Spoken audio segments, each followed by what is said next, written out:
6:30, call the meeting to order. Certified compliance with the open records law? Yes. Roll call, please. Councilmember Gillis. Here. Councilmember Hartung. Here. Councilmember Hooker. Here. Councilmember Raisler. Here. Councilmember Schneider. Here. Councilmember Schofield. Here. All six are present. Let's do the pledge of allegiance. Pledge allegiance to the flag of the United States of America and to the republic for which it stands, one nation, under God, indivisible, with liberty and justice for all.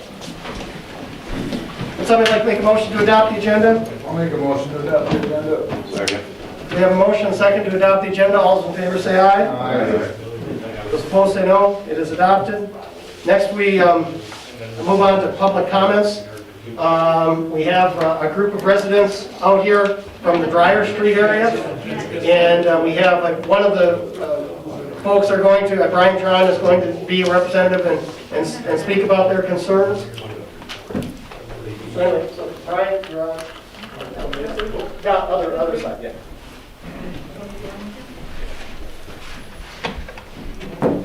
Straight right ahead. You're Right ahead, like you said, right. I'm just here to talk on behalf of the residents of Dryer Street about the upcoming street construction. Some of our concerns are, one is, well, we came down for the informational meeting in February. We kind of came in, didn't really know what we were walking into, and we were presented with what was going to go on. We had questions, we had some more questions to ask after we left.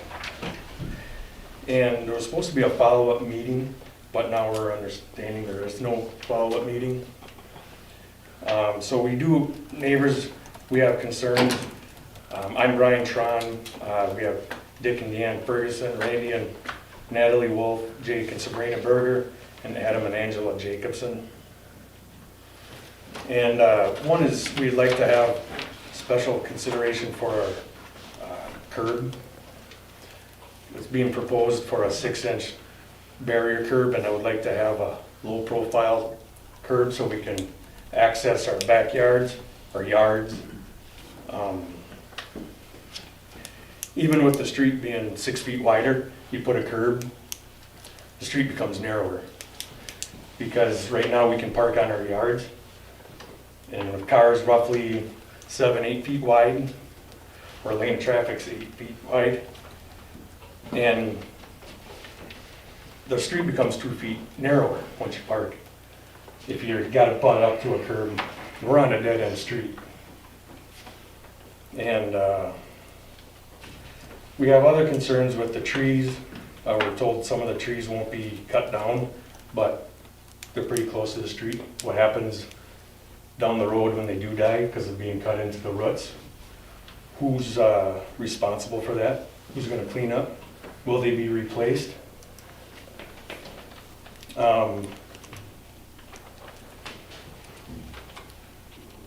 Like me, and then on people on my side of the street, we're going to be losing 6 feet of our yard. And what I want to know is, where's the center line of the street today compared to where's the center line of the street going to be after construction?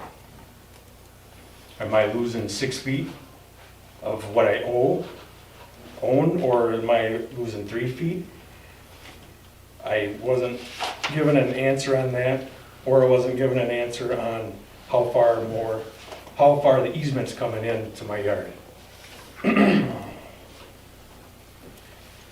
There's other questions too.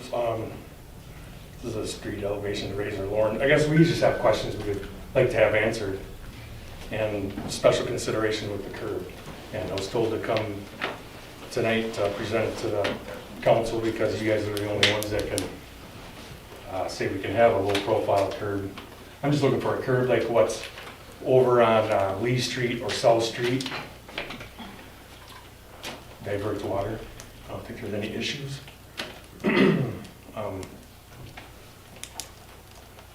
I guess, and then there's other things about all the other utilities are being addressed, but is Excel going to bury power? Or are we gonna? Is there still going to be above ground, or is everything going to be dug up a few years from now to dig in the power lines, because I think that's kind of where everything's going. And then right down to, what about inaccessibility to our driveways? How much time are we gonna have down to our driveways? What are we gonna do about garbage, mail? And what's the timeline for our street to be tore up? I guess I would say, and I think we're looking for any back and forth here, but clearly we're gonna, as we know more of these things, we're gonna get information out. And I guess I'd also direct some of these specific questions on elevations and stuff. Yeah, I'm gonna point to our public works director, Matt Gillis. I put a bunch of his cards out on the ledge out there. He's the guy to talk to. Talked to Matt, and he told us to come here and talk. Well, I mean, some of these specific questions that you have, Some of them, trees yeah, and yeah. things like that, I mean, yeah, so that's, He's talking like mail, garbage, Excel, things Yeah, like that yeah. can all come through me. yeah. Tonight, for them, is just curb and gutter. Okay. Yeah, and so this is what we'll do is, does anybody else have anything else? What we'll do is specifically, everybody, if you get an individual meeting with Matt and if Scott wants to participate in the meeting, depending on the situation, and hopefully some of those other things. Specifically for the curb and gutter is, we're in a situation, the recommendation was us that we do maintain the barrier one, so on and so forth. What I'll do on that one, as far as the council, do we want to bring it for council, or do we want to refer it to consideration to Public Works? And at point, if we have a Public Works meeting to discuss it, we'll tell you when that's going to be. The committee meeting. What's the feeling of the council? I think the public works. Okay, My we'll plan a Public Works meeting before the end of the month. We should be able to get one in. And then that'll be the main thing, and we'll tell you when it's going to be. Is there, I mean, does a late afternoon work for you folks, or does it have after 5, what works best? I think evening would probably work the best. Okay, we'll make sure we get it, we'll figure out when to do that. But as far as the individual stuff concerning the other things, each one of them to make an individual meeting with Matt, and then he can explain some of the things, whether it's the right-of-way, easement, blah, blah, blah, all of the other stuff he can explain, trees and all that other thing individually. Okay? Okay. But as far as at the curb and gutter, we'll refer that to the Public Works Committee. Okay. And we'll hear from you by then when? Well, we'll schedule a Public Works Committee meeting before the end of the month, Okay. before the end of April. Does anybody know the cost? Oh, yeah, and then that's kind of one thing is, I remember talking to council member before, February meeting, and it was talked about Dryer Street wasn't gonna be touched unless there was a grant. And now there's not a grant, but it's still getting pushed through. So is there any resident gonna incur costs on this, or is the city covering? That decision's not been made yet. It's not been made? We actually can wait all the way to the end of the year, but I'm guessing, once we get all of our financing in place, which the city administrator is presently working on, we'll have an idea, and within the next 2 months, we'll bring it back to discuss as far as any special assessments. And by the way, if it's special assessment, all property owners that are special assessed, we have to have a public hearing to deal with that as a specific issue. So that's completely separate. If we decide to do you have an opportunity to come to a public hearing to discuss that, if there will be any special, but that decision has not been made yet. Okay. All right. Okay. Okay, is that so? Thank you. Thanks, Brian. Okay, thanks, Mike. Did anybody else want to speak quick? Anybody else want to go in? We're still public comments. Thank you. Thank you. Okay, Thanks, thank you. guys. Okay, so we'll go ahead and have Public Works to at least discuss the matter on the curb and gutter thing. As far as those individual things, working through the Public Works Director to get those other questions answered for everybody, okay? Are there any other public comments? Hearing none, we'll move on to scheduled appearances. We don't have any. Move on to the consent agenda. The following matters may be acted upon by the City Council utilizing a single vote. Individual items which any member wishes to address in greater detail as a separate item on the regular agenda may be removed from the consent agenda upon the request of any council member. We have the minutes from the regular City Council meeting from March 24th, 2021. Bartender's license for Lori A. Bauer for the Handy Mart and KCD Schultz for Bodie's Saloon. Everything is fine. And when I'll make a motion to approve the consent agenda. Second. We have a motion and second to approve the consent agenda. All those in favor say aye. Aye. Opposed, say no. Motion's agreed to. Next, we have a public hearing. The purpose of this public hearing is for amendments to ordinance number 522, an ordinance establishing vacant building registration requirements for the city of Durand. Everybody was included with your packets, the changes that we have. Now, remember, this public hearing, when we actually get to the discussion, changes could be made, but so on and so forth. So I hereby declare this public hearing open for the discussion of the changes to ordinance 522. Anybody would like to speak for or against any of these changes? Please identify yourself for the record before your comments.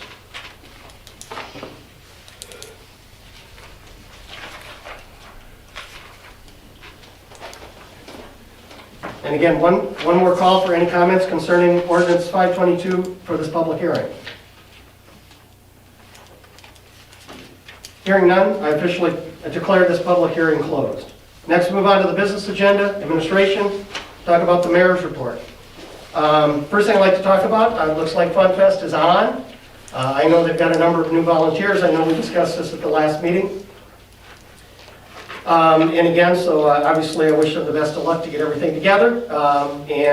Hopefully now we're going to make sure we're in contact with the people that are making the decisions to bring them in to make sure they knew all the permits they need and everything that needs to be approved through the council. Again, we have plenty of meetings in May to do that, but again, obviously for certain things we want to make sure, especially if there's some new volunteers, that we get all of the information.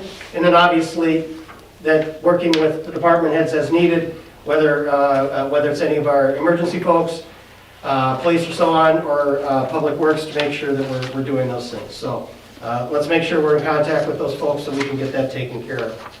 Notice you did get an agenda night for the reorganizational meeting. It will be 6:30 next Tuesday, obviously required by state statutes, that we do on the 20th of April. It shouldn't be too long. A couple things. I do have a full slate of people to approve to committees, citizens. I've contacted everybody as far as open positions on all city commissions and so on, so we'll have a full slate also to approve as we do the reorganization.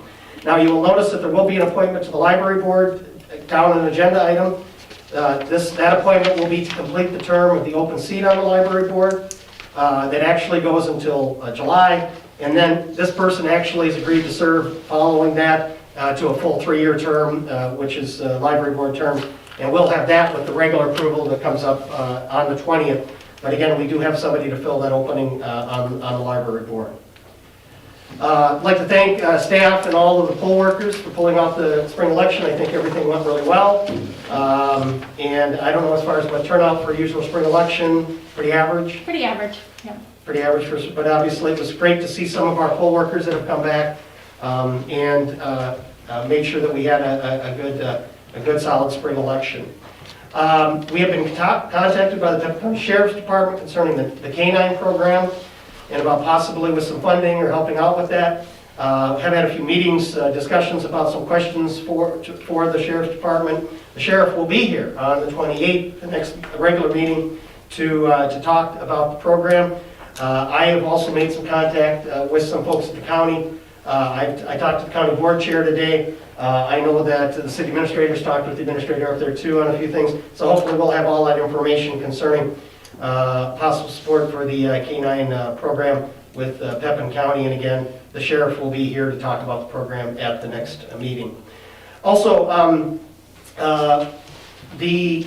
as we get to the point where people get vaccinated and we so on, I have decided that starting with the meetings in May, that as far as opening the meetings back up to the public, and again, we're still suggesting people to wear masks. Again, if you're fully vaccinated, I'm one of those people that believe I'm not going to be fully vaccinated until Friday, but then after that. But we are going to take and reconfigure the room a little bit, put probably one row of chairs in the back was my idea, and then we would also take where the other department heads and so on, and reconfigure the room a little bit. If anybody has any concerns about that, the one thing I do know, all staff members by then will either be vaccinated or had the opportunity to be vaccinated. by the time we get to that point. But I'm looking at starting with the first meeting in May to do that. Again, as I said, we were going to reconfigure the room a little bit and still do social distance to an extent, but obviously we will get that all worked out. I've already had conversations with the city administrator on how we're going to do that. So anyway, so that's what my plan is. And again, if anybody has any concerns about it, make sure you contact me. You can talk to me before we get to the final decisions. Are there any questions, comments, concerns? Hearing none, we'll move on to mayoral appointment for confirmation to the library board. Obviously, as you know, we had one of our members who passed away last fall, and we were looking for somebody to replace. I'm looking to get affirmed by the council the appointment of Gary Schuster. Gary is a resident, lived here now for a number of years. If you don't know Gary, married into the Gaithel family, lives up on Well Street. I've known Gary for quite a few years, back when he was the director of the Maple Tainer. Back many years ago in Menominee, regular user of the library and so on and so forth. So what I would like to do, as I said, we'll appoint him to finish out the term tonight, and then he'll be on for the group to be appointed to fill out the term for the next 3 years. So I would like somebody make a motion to confirm the appointment of Gary Schuster to the library board. So moved. Second. We have a motion and second. Is there any discussion? Hearing none, all those in favor say aye. Aye. Opposed say no. It is confirmed. Next we move on to the administrator's report. Administrator Rasmussen. Just a couple of quick items. At the finance meeting tonight, we had, I'll call it kind of a kickoff session to talk about the American Rescue Plan and the roughly $178,000 that the city of Durand has allocated for that. We had just talked about some of the provisions that we know are allowable. We have a number of items questions that still need to be answered. But at this point, as you heard me say at previous meetings, think about some things that, again, this is one-time only money.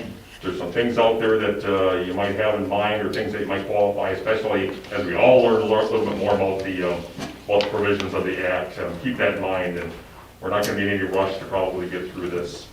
We have until 2024 to actually spend that money, but I'm not recommending we wait quite that long. But just keep in mind, we'll have further discussions at the council level, obviously, to determine what we might want to use some of those dollars for. Final piece is, I was just talking to member Raisler, he's been on me about this for a while. So our computer consultant is finally coming in on Monday afternoon to work on some things internally, to work at the capacity of what we have for our server, and to get you folks set up on, at this point, it looks like you'll be getting iPads. And basically with your own email access or your own personalized email accounts and things of that nature. And so I would anticipate that we should have all that done by, I would think for sure by the end of May. So again, I thank you for your patience on that, and it's moving forward. Otherwise, that's all I have. I'll chime in on some other things later. Any questions for the city administrator? Hearing none, next we'll move discussion possible action regarding amending ordinance 522, an ordinance establishing vacant building registration requirements for the city of Durand. I would just note that, so the green piece, so you have the original ordinance in front of you in the, basically the gold. The green is what we published in the paper. Just real quickly, there's really only two parts of it that in all of our discussions that we've had over probably the last year on this, that are really looking to be changed. One is in section 4 on the annual fee schedule. Currently for the commercial properties, it maxed out at $2,000 after year 2, and then it stayed there. I'm sorry, it stayed at $1,000 after year 2, and then stayed there. This now will basically increase it to $2,000 for year 2 and $1,000 each subsequent year, up to a maximum of $5,000 for year 6 and thereafter. Also looking to amend under section 5 under exemptions to clarify that a vacant property in support of another business remains exempt from the ordinance only if it supports another business within the city of Durand. So that we had one property that was basically looking for an exemption because it supported a business elsewhere, and upon further review, we didn't think that that was an acceptable exemption. Two other parts of this ordinance that we've talked about at length that were not really, they weren't in the ordinance to begin, or one was in the ordinance and one was not. I know we talked about business registering with a business license, something like that's already in it. So that we'll probably have to enforce that maybe a little bit more than we have in the past. The other one was, we had typically granted some exemptions based on whether or not the person had the property for sale. Again, I think we can still do that to a degree, but I was a little reluctant to put it in there from the standpoint, again, of, hey, I happen to know a realtor, so it's, it's just kind of a phony for sale, or I've got some exorbitant price that no one will ever, so I just don't say if we want to make that an exemption because someone, well, I plan on having it sold here in a bit, or I've got an offer already, fine, you can take that into consideration. But again, we did not add it as an exemption, so it's still kind of up to you. So again, it's just basically the two items noted in the public hearing, and so that's what we would be voting on tonight to add or to update, amend the ordinance if you so choose. Okay, and again, so this is what we've noticed. The one thing about it is we properly done that. If somebody wants to make a change, amend, we do have the right to do that on the floor, if anybody's interested in doing that. And obviously this, and of course this ordinance change goes into effect as soon as we publish, correct? Yeah. So if we would approve, a decision was made to approve it tonight, again, once it's published, it takes effect. I'm wondering whether it's to our advantage to have it in the ordinance regarding being for sale. If that would be a good thing to do, or leave it to the council's desire to do it. Again, My advice stands from the standpoint of, we've already seen it with one of the individuals that we've had some issues with. Oh, it's for sale. But A, there's a number there, you can never get a hold of anyone. I won't tell you about B, it's not listed anywhere. And even we had another property that was actually listed with a real, but it wasn't a public listing. Yeah. So, again, people clearly are using that as an out. If you folks think that they're legitimate, then yeah, sure, we'll give you 6 months or whatever to try and sell your property. That's fine, that's your option, but More again, flexible doing it that way. I clearly, yeah. Yeah, I don't think this ordinance was written for us to force somebody out at gunpoint over fees. I think it's written to encourage you to do something with your property and/or let us help you in some way, shape, or form. So I don't think anybody's coming to the city council, you own a building, and you say, well, I really want to do something with my building, these are my plans. I don't think anybody here is going to be against that. We just need buildings to go a direction. So if you own a building, come up with a plan, come up with a way to make it happen. It's going to take time, we know that, but we need people to start doing something with buildings in town. You can count them, they've been empty for 20 years or more, most of them. So I don't think we want to force anybody out. We want to kind of push them toward making things happen. To me, that's what this ordinance means, that. So Yeah, and that was, being through this whole conversation, that's what it always meant. it's always been about moving forward. That's what it always meant,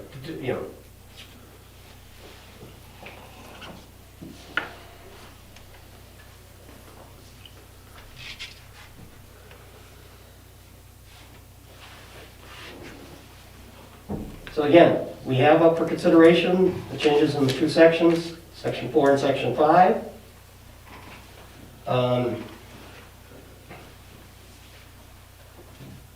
Any more discussion concerning these? I mean, these are pretty straightforward.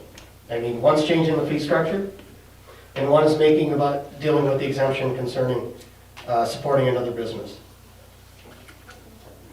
So you need a motion.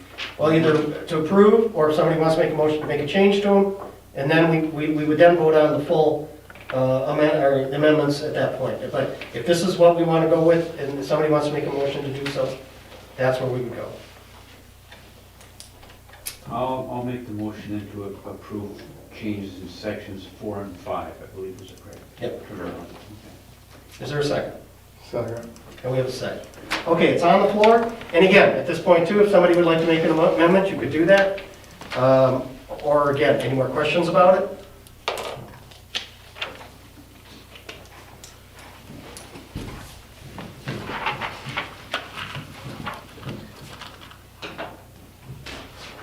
Hearing none, I'll call the question. Roll call, please. Councilmember Gillis. Yes. Councilmember Hartung. Yes. Councilmember Hooker. Yes. Councilmember Raisler. Yes. Councilmember Schneider. Yes. Councilmember Schofield. Yes. All in favor. Motion is agreed to. Ordinance is approved. Changes to the ordinance are approved. They'll be in effect when they're published. Next, we move discussion possible action regarding the outstanding swim club invoice. Chairperson Schofield, if you'd like to discuss it, was at the finance meeting. Yeah, we talked about the lifeguard situation, where we're sitting with lifeguards. We still are taking applications through Friday, and we need more WSI lifeguards in order to get her up and running this year. Without enough sufficient WSI lifeguards, we may have to close periodically during the day. So hopefully we'll get some more of those in. We'll be looking at pool rates later, and the outstanding swim club invoice, there was discussion on that. I don't know if there was a recommendation. I think, well, and again, if I can speak up, a little summary again. So remember at our last meeting, we had some members of the swim club came to ask for forgiveness basically of a $4,800 invoice for their portion of reimbursements back to the city for lessons. We talked a little bit about, they claimed that it was a little bit of a surprise that it was so much. I think, as I put in my note, it was really only $100 more than the previous year, and they're the ones that handed out the invoices themselves, or the vouchers, I should say, for the invoices. So from that, we talked about that at the committee level. I also shared that we had a local benefactor from the swim group who personally donated $3,200 of her own money to help offset this. So basically, once that's offset against the $4,800 invoice, we'd be looking at $1,600 remaining. I think it's fair to say the committee took no action to basically eliminate that invoice. So the invoice still stands. So once we basically allocate the donation against that, the swim club would still owe the city $1,600 for reimbursement of lesson vouchers for the 2019 season. So that's, I think, is where things stand. There was no action taken, so honestly, at this point, there's no action that's needed at the council level. And then we discussed the ambulance fire department alcohol policy, and the recommendation there was to approve that with their changes. No, I'm sorry, you got me to catch up. But it was just the only thing on the agenda was the invoice. Yeah, the only thing was the invoice. So we don't need the full. Oh, yeah, that's so- okay. And I think, and I'm sorry too, Matt was gonna talk about the lifeguards and the pool rates a little bit more in his report, but that's okay, we just got to it a little sooner than we thought. Okay, with that, so as we said, no action was taken on it, so the balance is still outstanding as far as the city is concerned. Next, move on, police department, monthly report. Chief Ridgway? Yeah, so we hired Natalie Weiss for our full-time position, promoted her from our part-time roster. She's been with us for about 6 months part-time. She started full-time on the 31st, so we're happy to have her aboard. She currently lives in Eau Claire, but she is looking for a place down here in the city of Durand. So we've got a couple leads on a few different houses that she's going to be looking into to rent. So hopefully we can get her into the city soon. EVOC training, we did emergency vehicle training down in Pepin yesterday. All of our staff that needed the training was able to make it down there for that. We had a morning session and an afternoon session, so that was put on by the Pepin Police Department, so we appreciate Chief Van Alstyne. He is our local EVOC instructor, and he does our EVOC training for free. I went down and helped in the morning with some scenarios and things like that, and so we appreciate him taking the time to do that and provide that training for basically all the law enforcement officers in Pepin County, Sheriff's Department, Village of Pepin, and the Durand Police Department. Yesterday afternoon, we've been working with West Central Drug Task Force, assisting with them on often odds and ends over the past about a month on a drug investigation on 7th Avenue West. We helped them with a search warrant on 7th Avenue West, and then we also conducted a traffic stop later that evening related to that same search warrant. And we took 5 subjects into custody for methamphetamine and different drug paraphernalia. I'm going to be issuing a press release on that tomorrow. I was going to get to it today, but it's been a busy day, so I haven't gotten to it, but I'll get that issued tomorrow. And then working with Brandon, we're looking at doing our bike rodeo this year. He's going to work out the details and present it to the school. We did this a couple of years ago for 2nd, 3rd, 4th, and 5th graders. We did a big group the first year we did it, and we're going to try to start narrowing it down to the point where we can just do it to one class every year. So then every kid that comes through Caddy Woodlawn will have bike safety through Brandon and I. So we're working on catching the kids that we missed last year, so we're probably going to do 2 grades worth this year. So we're going to present a plan to the school, and if they approve the plan, we'll be doing a bike safety day with the kids at Caddy Woodlawn. We're also working on National Night Out, working on trying to figure out how we can do that safely and give our community a nice community event like National Night Out. So working on details regarding that as well. Once we get those details, we'll work through the health department's form for events, and we'll see what we come up with for a rating on recommendation or not. And then we'll obviously just keep an eye on how the COVID numbers are in our community, and hopefully we can get that event in this fall as well. That'll be the first Tuesday in August, so hopefully we can get that event in. That's all I have. I will put your monthly reports in your mailboxes as well, so you'll be able to have those by the next meeting. So. Any questions for the police department? Next we'll go on to the fire department, Chief King. You guys got the report in front of you. We're 16 calls for the month. It's a busy month with the dry weather, a lot of grass fires, quite a few car accidents again. Beyond the calls stuff, Mike Hayden requested to go to senior membership, so that was granted. So he's still a member, but onto the senior membership. We started the planning for the annual chicken dinner fire fundraiser. Tentatively, we're set for September 18th. That'll be a Saturday. Kind of the same scenario as previous years. And then one of our second set of Jaws of Life, after we have an annual inspection every year after them. One of the old set was deemed to be replaced, that there's a couple internal leaks in 2 of the pieces that aren't repairable. They can't get parts for them. So tentatively, that's a $20,000 to $30,000 cost. This year's fire fundraiser, at this moment, is we're leaning towards doing that. So that's what will get replaced with the fundraiser funds this year, is the Jaws of Life that had failed the test here this spring.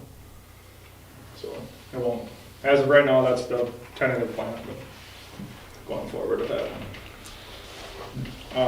The training stuff, upcoming events, just the chicken dinner. I'm sure everybody's wondering about the call today.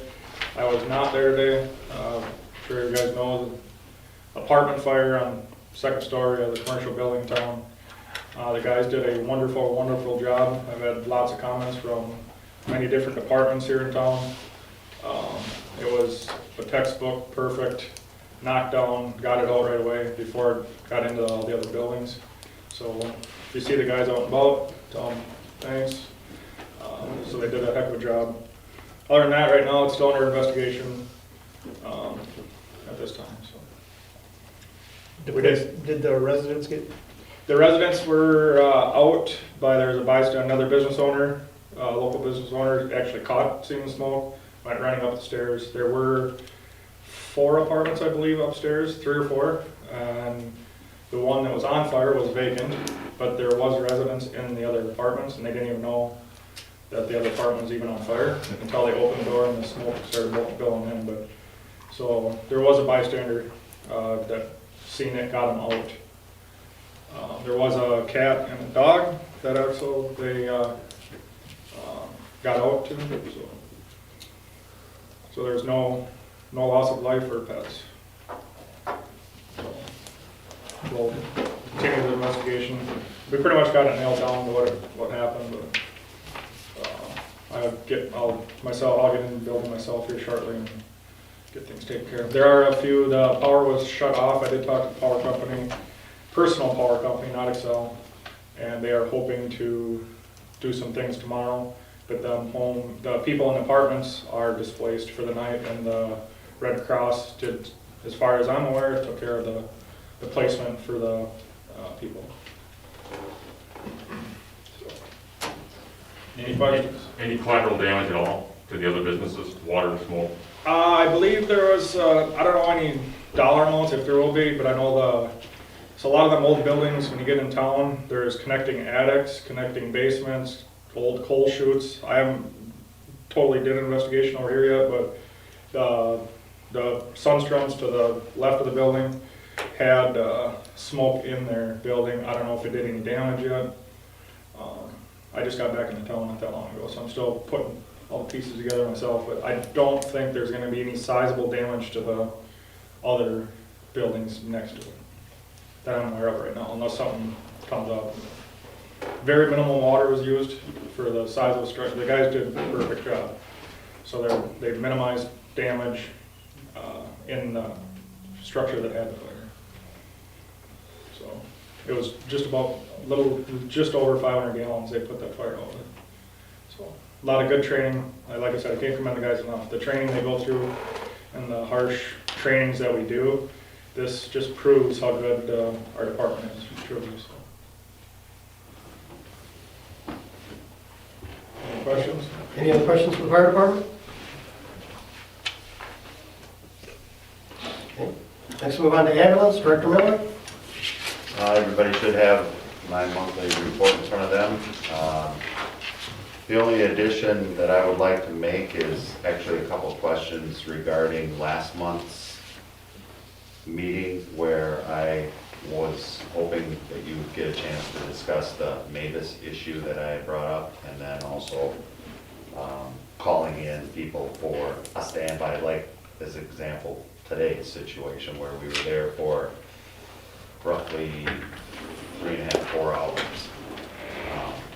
I'm just curious if you had a chance to discuss either of those 2 questions, and if you made any decisions on that, or was that something that you and I? I think you and I need to talk a little bit about that, Mike, and then if it's something we need to get on the next agenda, we'll get that done. So that's basically tomorrow. Or get on public safety committee. Right, that's not work, yeah, that as well. Very good. Okay. Any questions from anyone pertaining to the monthly report? I see on here that you, again, you're talking about sometimes about only having 1 EMT, I see, but everything was covered as far as 911 calls? Everything that came in, with the exception of the one call that Plum City Ambulance did have to respond to, and on the way to that scene, I believe they were canceled. Okay. And with the number of people we have on the roster, as far as covering? I am in the process right now of opening applications. It has been put on the city website that we are hiring EMTs, and I've already had an interest from 4 EMTs that we will be interviewing. So we definitely need to add to the roster again. We've had some people that have gone inactive and some that have just resigned from the ambulance service. So our numbers are beginning to dwindle, and it's showing in the coverage that we have, or I should say don't have at sometimes. So the folks that you have that are interested, there are already EMTs and other agencies? they are currently. So these are people that potentially you could get on the roster pretty quick if everything works out. After their training, absolutely. Yep, okay. Any other questions for the ambulance? Okay, thanks, everybody. Next one, Public Works Utilities, Engineers Report, Russ. Yes, good evening. Just quick summary, report update, the upcoming Third Ave East, Dryer, and Laneville construction project.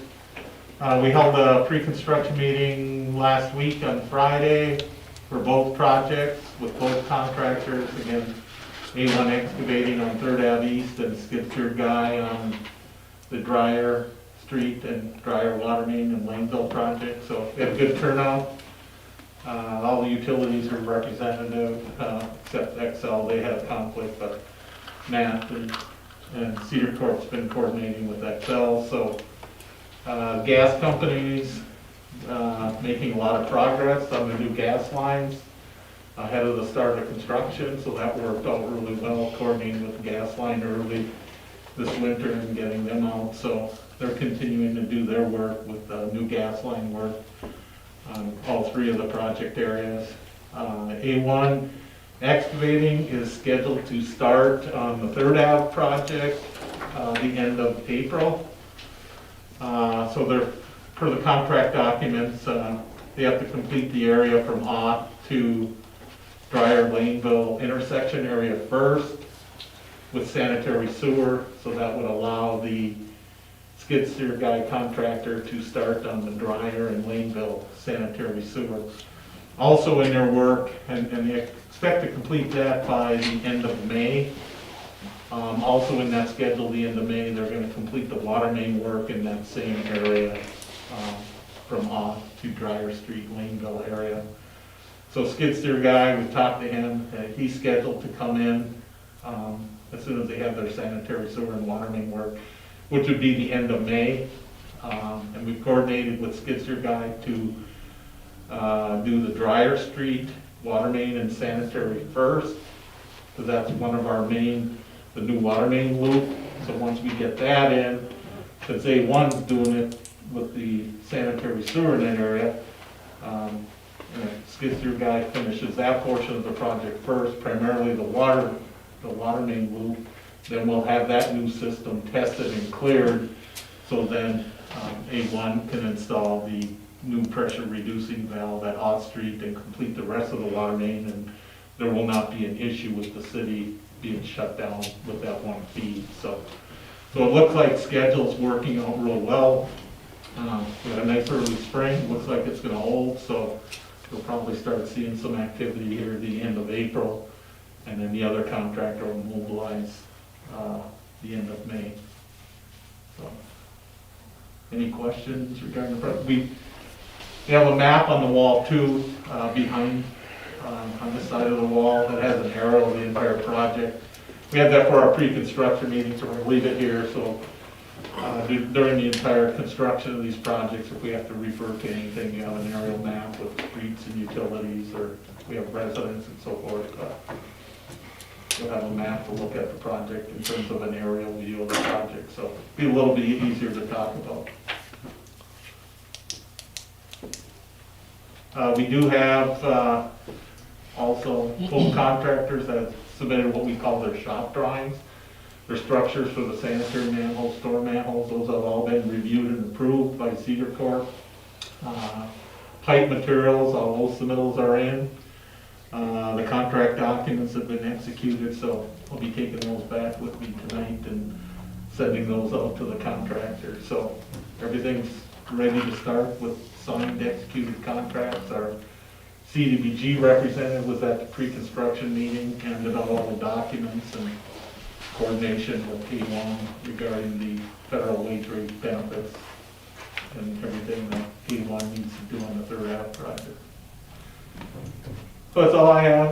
If you have any questions regarding the busy construction here. Any questions for Cedar Corp?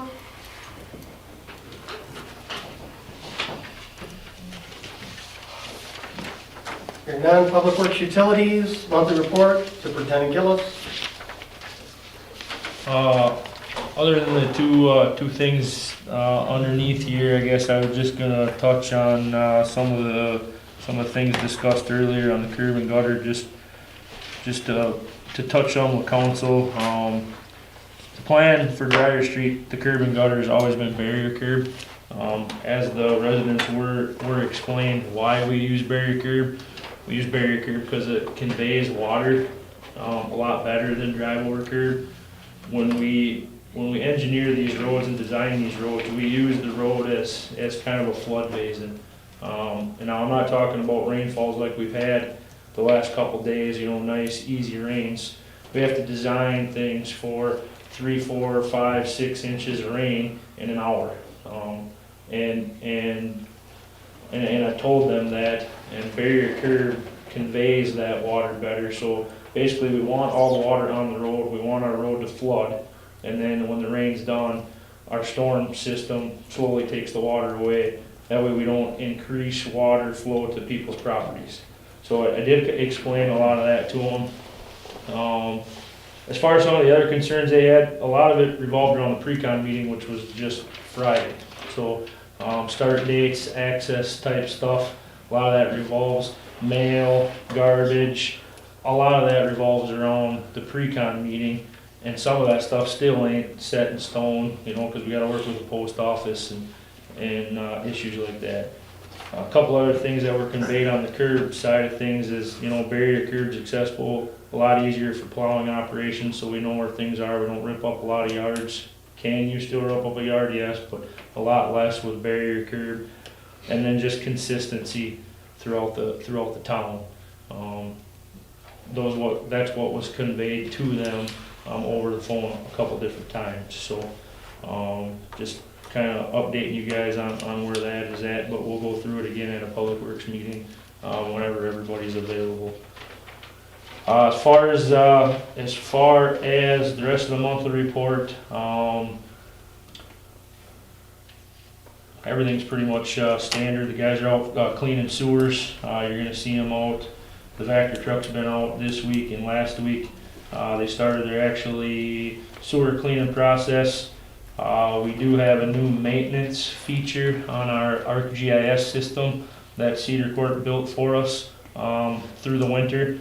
So we're out using that through the cleaning process, so that we can document conditions of manholes, conditions of the pipe, and what the guys are finding out there, so that we can document that and use that for more information for us as far as road construction projects and fixing things and just keeping up on our maintenance. So we're just kicking off with that. It seems to be going pretty well. So coming up here, you'll also be seeing hydrant flushing. That'll either happen the end of this month, but that usually rolls into May. Other than that, we're knock on wood, everything's kosher with us. RVC is still on schedule for June, middle of June.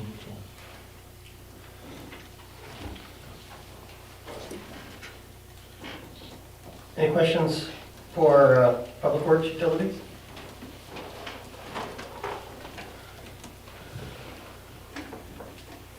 Hearing none, move on. Update on Nixle discussion at the LEPC meeting. Yeah, so if everybody remembers the Nixle discussions that we had at City Council a while back, it was on the agenda at the LEPC committee meeting, which kind of oversees the Nixle program. That committee receives funding and pays for roughly 50% of the Nixle, which costs $3,000 a year. So they pay, depending on how much they need to spend their grant dollars for equipment, the rest goes there. So it could be anywhere from 40 to 70% that the LEPC funding pays for Nixle. The rest is paid for out of the Pepin County general tax levy. Remember, our recommendations is they wanted us to get our own Nixle. Nixle does not have a free program anymore. It's $3,000 to be a member of Nixle. Department heads thought that was a little not cost prohibitive for 6 to 9 snowfalls a year. So at the LEPC meeting, we discussed What we can do to Nixle, there's a lot of complaints from the southern end of the county about, they don't care about snow removal or snow emergencies in the city of Durand. We did kind of explain, it's not necessarily for just the residents of Durand, it is for people that live out in the county who have to come into town to, i.e. work or use our businesses. They need to know our parking regulations just as much as the people that live in our community. So basically, Maria did some research. We can create a private group through the Nixle program that they have. So we can have a private City of Durand snow removal, snow emergency group, okay? And then what we're gonna do is try and get people to log into their Nixle program and sign up for that group. So then only the people that sign up for that specific group will get notifications. So what we're gonna do is through the snowfall of 21 and 22, so basically this upcoming winter yet, we discussed using one winter season to try and transition people in before we fully went to that group. So the winter of 21, 22, we're gonna create the group before the winter of 21, and we're gonna advertise to go to that group. But during the winter of 21, 22, we'll send it out to that group and everyone. And then we'll have some verbiage in there to, these messages may be stopping soon, switch over to the private group. And then by like October of 2022, for the 22-23 winter, we'll send out a couple messages that says all snow removal will be moved to private group. If you're not on private group, you will not receive messages. And then for the 22-23 snow season, we'll be on our private group. Just to clarify, private group is the city of Durand, Nixle, if you will. Yes, Yeah, yes. I mean, It's that's- just yeah, the city of Durand. Anybody that lives in Putnam County can still get yeah. that alert. You just have to go into the city of Durand private group to sign up for that specific notification. And that'll be basically free to city residents. Correct. We'll be piggybacking on the county system, and I guess I just, at this time, say, I really appreciate their efforts in working on that for us, Maria and others, and so I think this will be a good solution. And secondarily, did we work through the whole email versus text? Has that been resolved at all? To my knowledge, it's still the Nixle. If you signed up for email and text, you only get email. If you signed up just for text, you get text. There is no both option, is to my knowledge, where that still stands. Correct me if I may be wrong on that one? That's correct. Yes. Man, who's gonna send out those alerts? Stan and I will have access, Stan and his staff will have access, and I'll have access, and those alerts will come directly from us. So dispatch will not be sending the alerts out anymore. The alerts Starting will come. 21, 22? The Yeah. first year they will. 2021, 21, they will send the So alerts next year out, they won't 20, be able to 21, run their own. 22. It'll still technically look, I think, like it's coming from the Pepin County Nixle, but we're encouraging, when it's a city-related Nixle that, somehow in the verbiage that we put, that it's Yeah. related to city.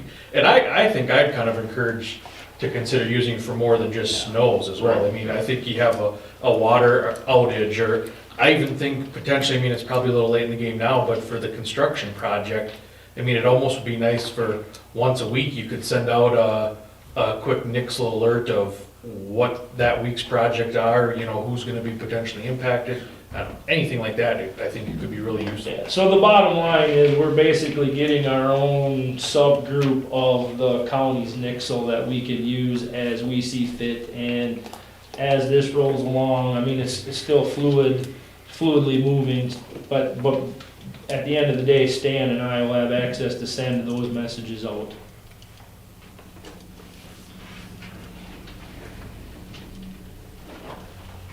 Any other questions on the Nixle system? Okay, next we move on, Tarrant Park Swimming Pool update. Yeah, Steve touched a little bit on the lifeguards, just to give you a few more numbers. We have Applications for that are due Friday at 4:30. Currently, I didn't get a chance to review anything that came in today. Yesterday, I reviewed what was in there. We have 7 applications for bathhouse attendants. We only hired 2, so we got plenty of bathhouse attendants. We have 2 fully certified lifeguards with WSI. We have 2 applicants that want to be lifeguards but have no certification. So currently we're a little under, we're definitely under as far as lifeguards are concerned. The plan moving forward would be to contact some of those bathhouse employees, see if they're interested in getting their lifeguard certifications or certificates, and basically be assured a lifeguarding job. Some of them probably just wrote down bathhouse because they didn't have a lifeguard certificate, but they might be interested in being a lifeguard. We'll go through that next week when we review the applications. We do have information on classes from a couple different places that they can get some classes, so we'll be looking through that. As far as lifeguards to run the pool, we need about 7 lifeguards. 7 lifeguards to do normal swimming operations from say noon to 7 o'clock at night. That's just normal open swim. 7 lifeguards to stay open 7 days a week and rotate lifeguards in. On a normal day, we have 4 up there on a normal day. 3 working, 1 in the house, and they rotate through. But we need a 7 total on staff just for scheduling purposes and keeping them all within their hours and their regulations. Swimming lessons is a totally different certification than lifeguard. You have to have a WSI certification in order to teach swimming lessons. So in order to do a full gamut of swimming lessons, we need about 4 to 5 people with their WS certifications in order to run swimming lessons. So swimming lessons requires a WSI certification. Regular lifeguarding from noon to 7 is just a lifeguard certificate. So they're 2 different things. So sometimes when we say lifeguards, people get confused about swimming lessons. So they're completely different. You have to have a lifeguarding certificate in order to get a WSI certificate. So they do commingle, but they're different when it comes to regular swimming versus instruction. So we'll be working through that over the next week. As far as the pool moving forward, my plan is by the 28th council meeting to have a test run of the pool completed, to have it weather permitting, to have it filled, and do a couple 2 to 3 day test run, pumping the water around, moving the water around, making sure that everything's working, so that I can have a report back here on the 28th of April to let you know kind of how that test run worked. If everything worked great. If there's some issues, that allows us a couple, 2-3 weeks to work through those issues. Moving forward with the pool season, we won't physically be opening to swim until like June 7th. School doesn't get out till the 4th. It might even be that Wednesday of that week before we can physically open, because the kids got to come in, they got to have a safety day, they got to do some cleaning and get some stuff ready too. So it won't necessarily be that Monday that we'll be opening, but sometime that week of the 7th we'll be opening. So we will be getting the pool ready to go probably a week and a half before that opening date, filled, chemicals, things like that. So it allows us, if there's any issues on the 28th, to fix them, not fix them, rectify everything by, gives us about 2 to 3 weeks in there before we need to fill it again, so that we can be open by that week of the 7th. Any questions? The quote-unquote bathhouse attendants that you might be approaching to get their certifications, is there a cost incurred in that? Yes, so lifeguarding classes, I'm not 100% sure. I was going to have that information for you today. Obviously, I didn't get to that. Last I knew it was right around $300 to become a lifeguard. We have in the past whether it be the city or be the, that we could discuss or look at?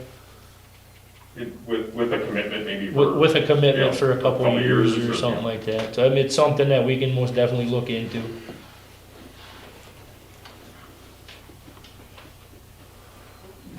One of the questions I had about you said 4 lifeguards per day, and that's 3 around the pool and then 1 in the bathhouse. Is that the 1 lifeguard that's in the bathhouse, just kind of getting them out of the sun for a while, or? Correct, that's their break, technically, so. So it's not basically- like we couldn't have 2 bathhouse attendants? No, instead. no, that lifeguard is basically in there technically to be on break. Okay. So at every so many hours, the lifeguard's gotta get out of the sun and basically take a break. Okay. So why we have 4 is because we have 3 lifeguarding stations.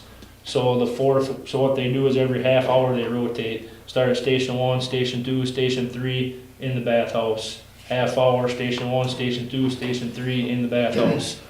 And then it's not like they're in the bathhouse doing absolutely nothing. There's some water testing that they're sitting in there doing, but it's basically their, I don't like using the word break because it's not like they're not doing something, but it's just getting them out of the sun after about an hour and a half. As we talked at finance, and that also eliminates us from having to shut the pool down. Sure. So that rotation keeps the pool open constantly.